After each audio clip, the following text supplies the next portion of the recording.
Join me as I dive deep into the history of Palestine and Israel before 1948 and try to uncover the real story behind the conflict.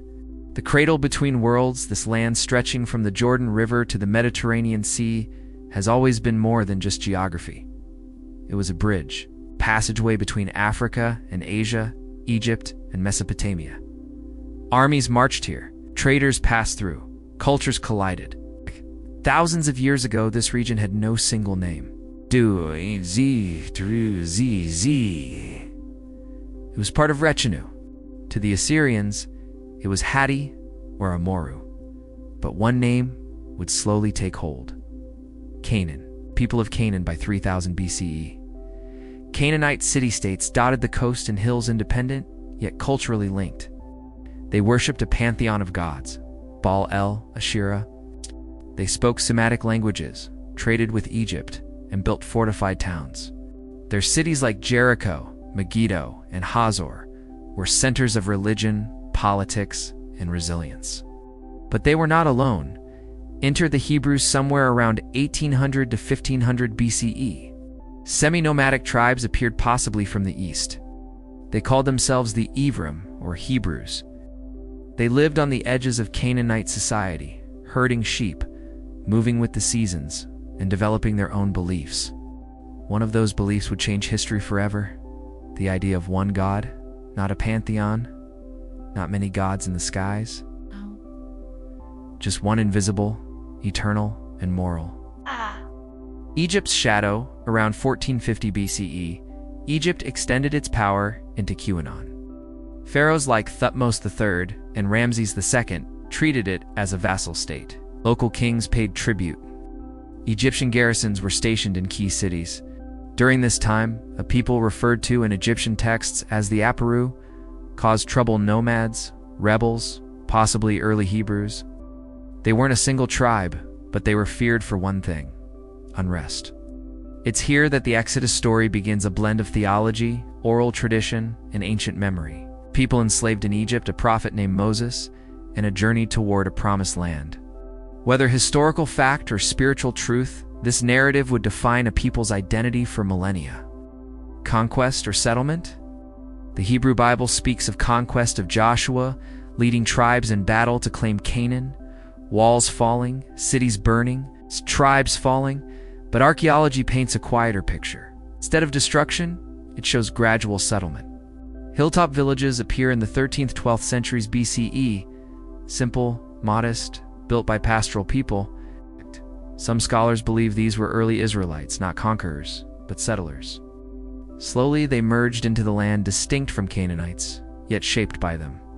A land of tribes by 1200 BCE, tribal groups like Judah, Ephraim, Benjamin had formed loose alliances. They had no central government. They were united by language, customs, and belief in one God, Yahweh. But around them, new threats emerged. Philistines on the coast, Moabites and Ammonites to the east.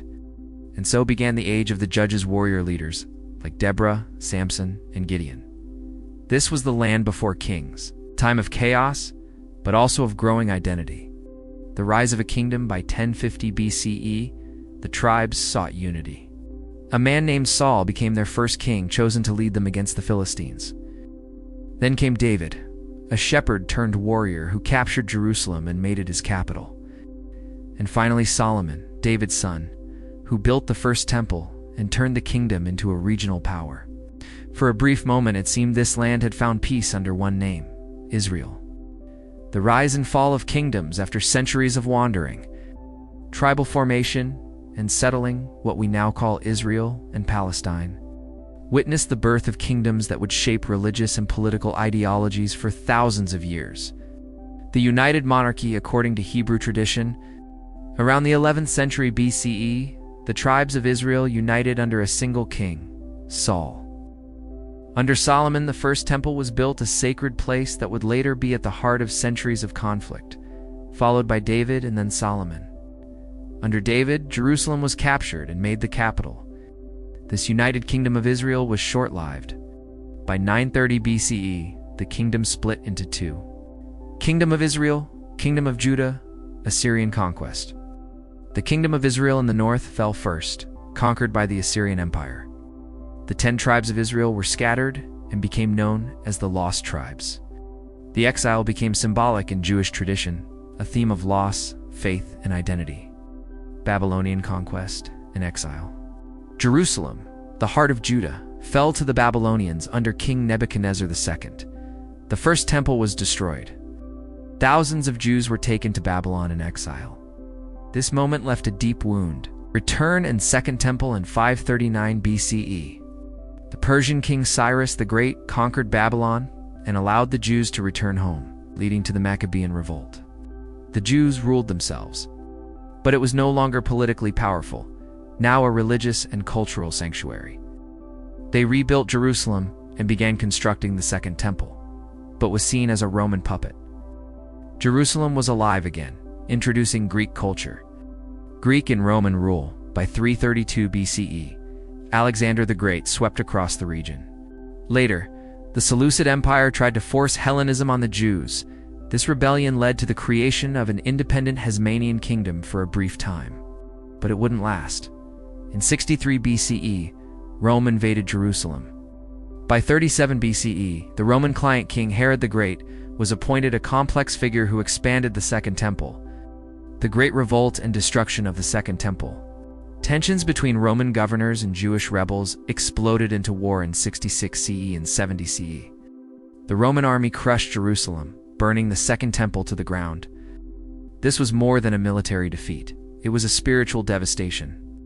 The Jewish diaspora began, and the religious center shifted from Jerusalem to scattered communities and synagogues. The Ottoman era and the seeds of division. Centuries passed, empires rose and fell, but the land stayed the same silent witness to the footsteps of sultans, pilgrims, and prophets. In 1517, the mighty Ottoman Empire absorbed the region of Palestine. The land had seen Roman legions and Islamic caliphates. Now, it came under the rule of Istanbul. Under Ottoman rule, the region was called part of southern Syria, a quiet land of farmers, traders, and pilgrims. Jerusalem was not a capital, but it remained a sacred heart. Muslims, Christians, and Jews coexisted, sometimes in tension, sometimes in peace. The Ottomans taxed the land but allowed religious freedom. Mosques were restored, churches remained. Jewish communities in places like Safed quietly grew. There was no Palestinian-Israeli conflict. There was no Zionism. That storm was still a whisper in the distance. In the 1800s, Europe changed everything. Colonial powers France, Britain, Russia eyed the weakening Ottoman Empire like hungry wolves. And then came the rise of nationalism. Arab nationalism, Jewish nationalism. Both imagined a homeland. Both pointed to the same land. By the late 1800s, Jewish immigrants began returning, escaping pogroms in Russia and Eastern Europe. They called it Aliyah, the return. They bought land legally, farms, orchards, villages. To them, it was a dream come true. To some locals, it felt like quiet displacement. The Ottoman authorities, now pressured by both Arab and European interests, grew suspicious of rising tensions. Yet life in the region was still mostly peaceful. Until World War I, the war to end all wars and begin another World War I, shattered the old world. The Ottomans joined Germany. Britain and France plotted new borders, new promises. In secret, they signed the Sykes-Picot Agreement, dividing Ottoman lands among themselves. Palestine was marked for international administration, but that plan wouldn't last. Then came the Balfour Declaration, a short letter from Britain promising support for a Jewish national home. In Palestine, to Jewish Zionists, it was hope. To Arab nationalists, betrayal. And when the British defeated the Ottomans and occupied Palestine, the stage was set.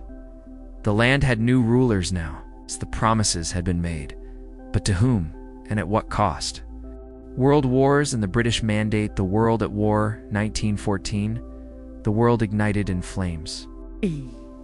World War I wasn't just a European disaster, it was a turning point for the Middle East and for Palestine. The British, looking for strategic advantage, turned to Arab leaders and made promises. The Ottoman Empire sided with Germany. The McMahon-Hussein correspondence. In secret letters, Britain promised the Arabs independence if they revolted against the Ottomans. Sharif Hussein of Mecca believed a free Arab kingdom, including Palestine, was on the horizon. But there was another promise. While promising Arabs their land, the British made another promise to the Zionist movement.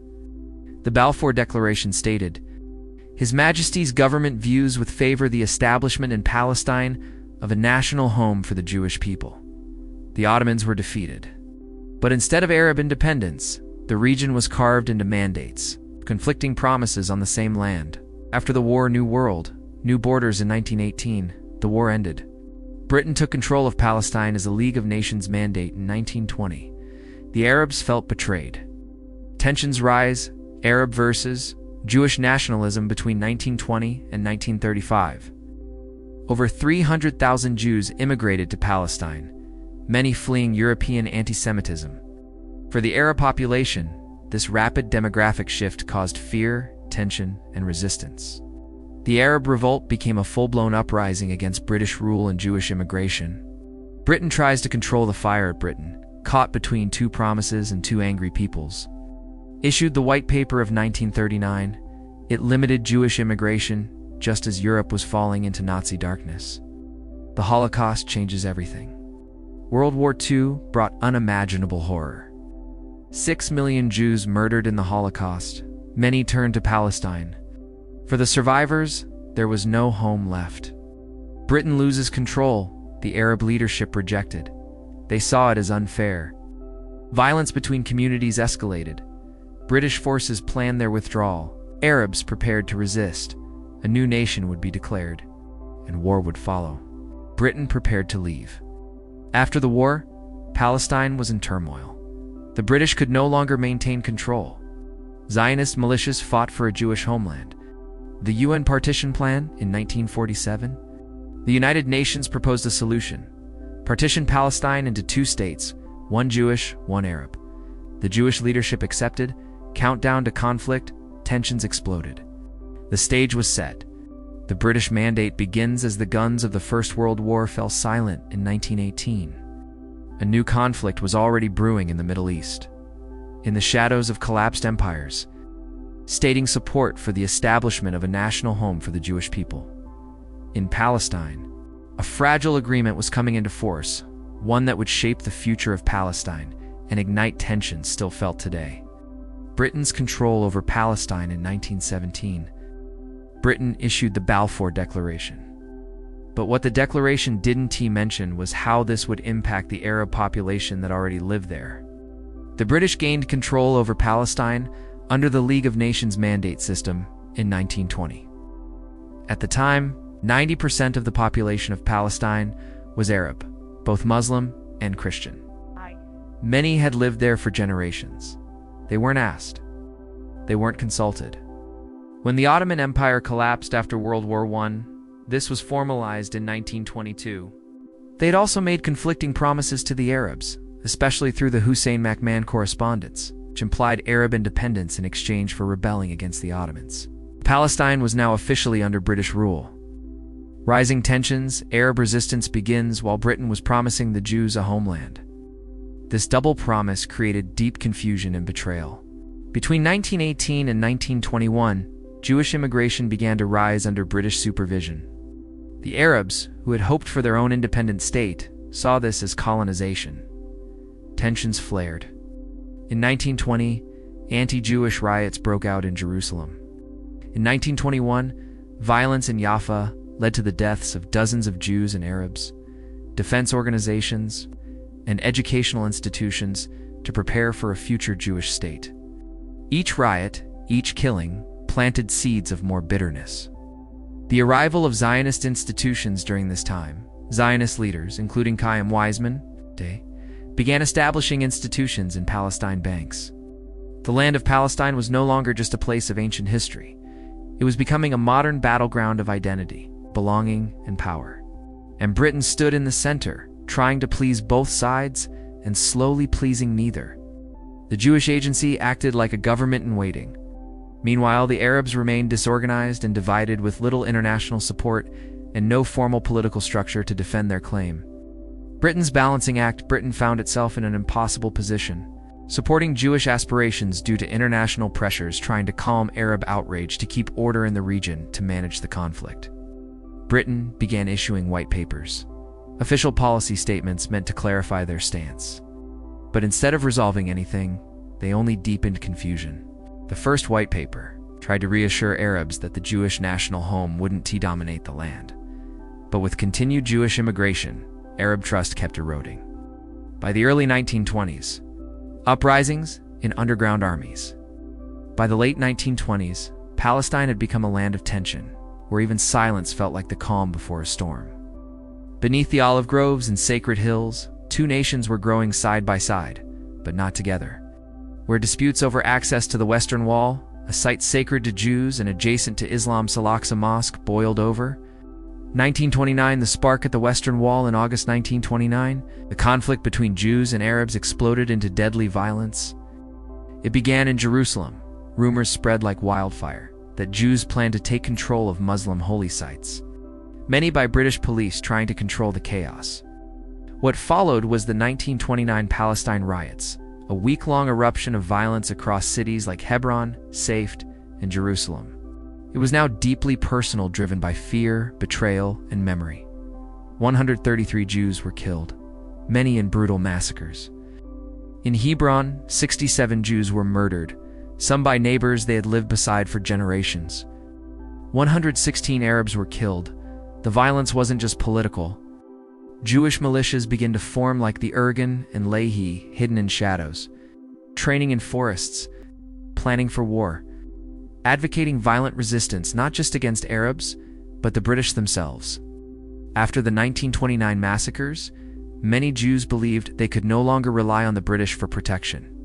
So they began forming underground militias, organized, trained, and ready to fight. The most prominent was the Haganah Hebrew, for defense. Initially defensive, the Haganah would later evolve into the core of the Israeli Defense Forces. But it wasn't the only group. In time, more radical organizations would emerge. A land that once depended on empires to rule it now began raising its own armies. 1936 to 1939, the Great Arab Revolt. From 1936 to 1939, Palestinian Arabs launched a massive revolt against British rule and Jewish immigration. It was organized, widespread, and deeply rooted in frustration. Arab workers went on strike for 6 months, shutting down transport and ports. Guerrilla warfare erupted in the hills of Galilee and the West Bank. Britain responded with force. Over 20,000 British troops were deployed, and they partnered with Jewish militias to crush the rebellion. More than 5,000 Arabs were killed, thousands more imprisoned or exiled. The revolt failed, but it exposed a truth. Palestinian Arabs were unarmed, unorganized, and politically fragmented. Meanwhile, the Jewish underground was growing more disciplined, more international support, more coordinated. Each side now believed the other was a threat to their very survival. Each side was preparing for a future where only one of them would remain. British shift. White paper of 1939, as World War II approached, Britain realized they needed Arab support across the Middle East. To calm tensions, they issued the 1939 White Paper, which reversed previous promises to the Zionists. It limited Jewish immigration to 75,000 over 5 years. It restricted land purchases by Jews in Palestine. It promised an independent Palestinian state within 10 years. But it was too late for peace. The Jews saw it as a betrayal, especially as Nazi Germany was rising, and European Jews were desperate for refuge. Arabs didn't trust Britain anymore either. The stage was set for two sides to take matters into their own hands. By 1939, the map of Palestine hadn't changed. But the people had. The creation of Israel, 1948, from ashes of war, rose a new nation. But peace was not born with it. The Second World War had ended, but the scars it left behind would shape the Middle East like never before. Millions of Jews had perished in the Holocaust, 6 million lives gone. And for the survivors, there was one growing dream, a homeland. A place they could finally call safe. That dream, as old as exile itself, had taken root in Palestine. But Palestine was already home to over 1.2 million Arabs. Living across cities like Jaffa, Haifa, Nablus, and Jerusalem, the British now weakened by war, were overwhelmed. They wanted to leave Palestine, but not before passing the burden to someone else, the newly formed United Nations. So in 1947, the UN proposed something dramatic: a partition plan. It would divide Palestine into two states, one Jewish, one Arab, and Jerusalem. It's an international city under UN control. Too many Jews? This was a miracle. Too many Arabs? It was a betrayal, General Assembly vote. November 29, 1947. As the UN voted, Jewish leaders celebrated with dancing in the streets. But Arab leaders rejected the plan outright. They saw it as colonial theft, giving away land that wasn't theirs to give. Tensions exploded. By early 1948, civil war raged between Arab and Jewish communities in Palestine. Villages were attacked. Roads became battlegrounds. Fear swept across cities. Then came the moment that changed history forever. May 14, 1948. In Tel Aviv, David Ben-Gurion stood before a small crowd and read a simple declaration. We hereby declare the establishment of a Jewish state in Eretz Israel, to be known as the State of Israel. That very night, as the Jewish flag was raised, Egypt, Jordan, Iraq, Syria, and Lebanon declared war. The Arab-Israeli War had begun. What followed was chaos. Israel fought for survival. Arab states fought to crush the new nation. In the middle, the Palestinian people. By 1949, the war ended. Israel had not only survived it, had expanded, but the price. Nearly 750,000 Palestinians had fled or been expelled. They became refugees, living in camps across Lebanon, Syria, Jordan, and Gaza, and Jerusalem. Split in two, west for Israel, east for Jordan. For Israelis, 1948 was independence. For Palestinians, it was the Nakba, the catastrophe. Two peoples, one land, and a future now divided by blood, borders, and memory. The creation of Israel in 1948 remains a turning point not only for Jews and Palestinians, but for the modern world itself. History shows that nations are born not just from dreams, but from pain, displacement, and impossible choices. The British Mandate begins when the cannons of the Great War fell silent. New maps were drawn not by the people who lived there. What was once Ottoman-controlled Palestine came under British rule not as a colony, but under a League of Nations agreement known as the British Mandate. But by empires that claimed the right to decide their fate, but instead of peace, it brought new divisions. Britain had issued the Balfour Declaration, a letter promising support for a Jewish national home in Palestine. After the defeat of the Ottoman Empire in World War I, Britain and France carved up its former territories. This mandate was supposed to prepare the people of the region for independence. In 1917, while the war still raged, farms and communities. But here's the catch. Jewish immigration increased sharply, fueled by European anti-Semitism, economic hardship, and rising Zionist movements. Palestine was already inhabited by over 90% Arabs, both Muslims and Christians, with thriving towns. No one had consulted them. Balfour Declaration scroll, overlaid with the words, "A promise made to whom?"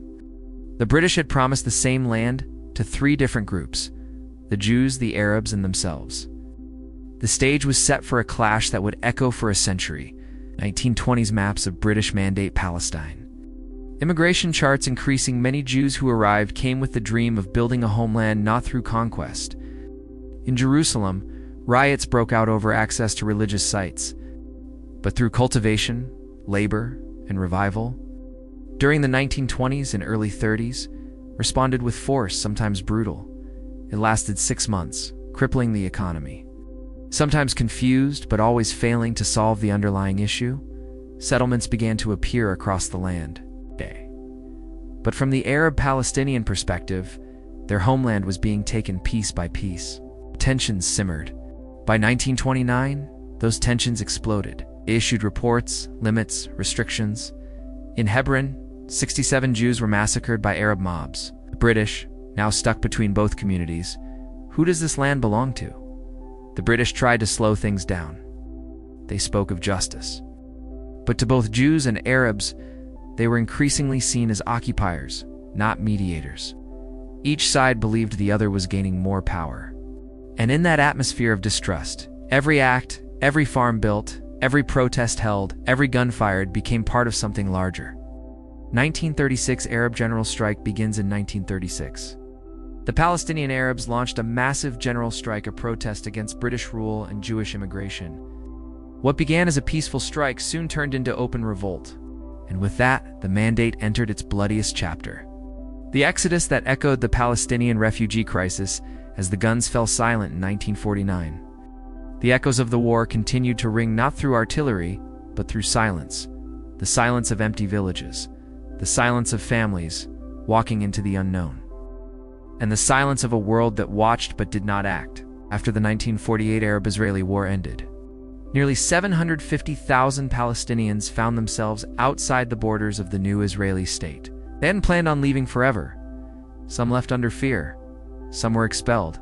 Yet many were caught in the chaos of war, but all believed they would return. The return never came.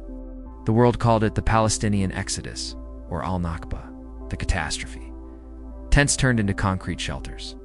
Weeks became decades. A temporary crisis became a permanent status.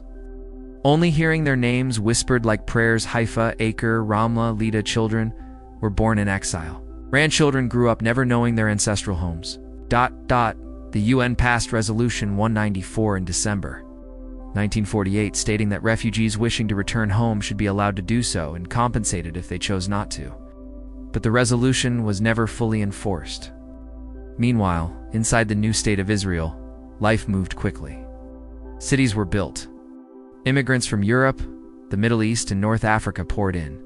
The fledgling state struggled with its own internal challenges: housing shortages, economic strain, integration of Holocaust survivors, Arab-minority relations. Yet outside its borders, an unresolved question lingered. What would happen to the people who had once lived here? This unresolved question became the seed of future conflict. It would shape the Middle East for decades to come, because history, when unhealed, does not fade. It returns. In the cries of children in camps, in the politics of nations, in the headlines of every war and negotiation that followed, borders and barbed wire, the aftermath of war, and the shaping of modern conflict. When a war ends, maps change. But for the people on those maps, life often doesn't get easier. It only becomes more complicated. By 1949, the fighting had stopped. Armistice lines were drawn between Israel and its neighbors: Egypt, Jordan, Lebanon, and Syria. But these were not peace agreements. They were just pauses. And sometimes a pause can be more dangerous than a storm. Israel now controlled about 78% of historic Palestine. The West Bank, including East Jerusalem, was annexed by Jordan. Gaza came under Egyptian military control. The Palestinians had no state, no army, no leadership recognized by the world. Just scattered voices and growing frustration. In these years, a new type of identity emerged: the permanent refugee. Palestinian nationalism began to take form not through governments, but through stories, songs, classrooms, and resistance. In 1964, a group was formed to organize that identity into political action. It was called the Palestine Liberation Organization, the PLO. Meanwhile, inside Israel, the country was growing. New cities were rising. New immigrants were arriving from Yemen, Iraq, North Africa, and the Soviet bloc. But the border was never silent. There were frequent clashes, raids across the demarcation lines, retaliations, ambushes, and deepening distrust. And in the background, the Cold War was casting its shadow. America and the Soviet Union saw the Middle East not just as a region, but as a chessboard. Israel became closely aligned with the West. Many Arab states leaned toward the USSR. What was once a local conflict was quickly becoming a global one. Then came the years leading up to 1967, tensions building, border skirmishes intensifying, refugees still in camps, Jerusalem divided. Fear, ideology, and pride clashing beneath every diplomatic smile. The stage was being set for something historic, something fast, something that would change the region forever. The British withdrawal and the UN partition plan, the sun was setting on the British Empire, not just metaphorically, but quite literally, in Palestine. The British, exhausted from World War II and politically strained, decided they could no longer manage the tensions between Arabs and Jews in the region. In 1947, they handed the problem over to a new global power, the United Nations. The UN steps. After intense debate, the UN proposed a solution. Divide Palestine into two states, one Arab, one Jewish, and Jerusalem. It would be an international city. For Jews, especially Holocaust survivors, this was hope. For Palestinian Arabs, it was betrayal. They saw their land being split without their full agreement. The immediate backlash the day after the vote, violence erupted. Both sides, Arabs and Jews, felt they had to act quickly. Armed groups began clashing. Roads were blocked. Cities became war zones. British soldiers watched but rarely intervened. By early 1948, it was civil war. The exodus begins. Thousands of Palestinian Arab families began leaving their homes voluntarily or by force. Some fled the violence. Others were pushed out. Jewish families, too, feared for their safety in Arab-majority areas. Tensions escalated, with no turning back. The calm before the storm in May 1948, the British officially announced they were leaving. Both Jewish and Arab leaders knew what was coming next. The moment Britain left, the entire region would ignite. But before the final withdrawal, a deep, uncertain silence hung in the air, a sense that everything was about to change forever. As the final decades of Ottoman rule unfolded in the early 20th century, the winds of change swept across the Middle East. The Ottoman Empire, once a mighty force stretching across continents, was now crumbling under pressure, internally weak, externally threatened. The first Aliyah, followed by the second, brought tens of thousands of Jewish settlers from Eastern Europe, fleeing pogroms, seeking a homeland. The British launched a campaign in the Middle East, promising various conflicting things to different groups, promises that would sow seeds of future conflict. Palestine, like many other regions, stood on the edge of a new age, though few could predict how tumultuous it would become. In the early 1900s, Jewish immigration to Palestine, encouraged by the Zionist movement, began to steadily increase. Many settled peacefully, purchasing land from absentee Ottoman landlords. Others, however, faced resistance. Empires and caliphates was now entering its modern, most watched phase. As tensions quietly grew between new arrivals and the Arab peasants, who had worked the land for generations. Then, the First World War arrived. The Ottoman Empire was no more. Britain issued the Balfour Declaration, a single-page letter declaring British support for the establishment in Palestine of a national home for the Jewish people, while also stating that nothing should prejudice the rights of non-Jewish communities already living there. In 1917, as the Ottoman Empire aligned with the Central Powers, two Arab leaders, Britain offered support for an independent Arab kingdom in exchange for rebelling against the Ottomans. This was the famous Hussein-Mahmoud Correspondence. Two European Zionists, however, the seeds planted in centuries past, began to grow into modern struggles. Two promises, two peoples, one land. By 1918, the British had taken control of Palestine. Under British rule, known as the British Mandate, Jewish immigration increased rapidly during the 1920s and 30s, especially as Nazism rose in Europe.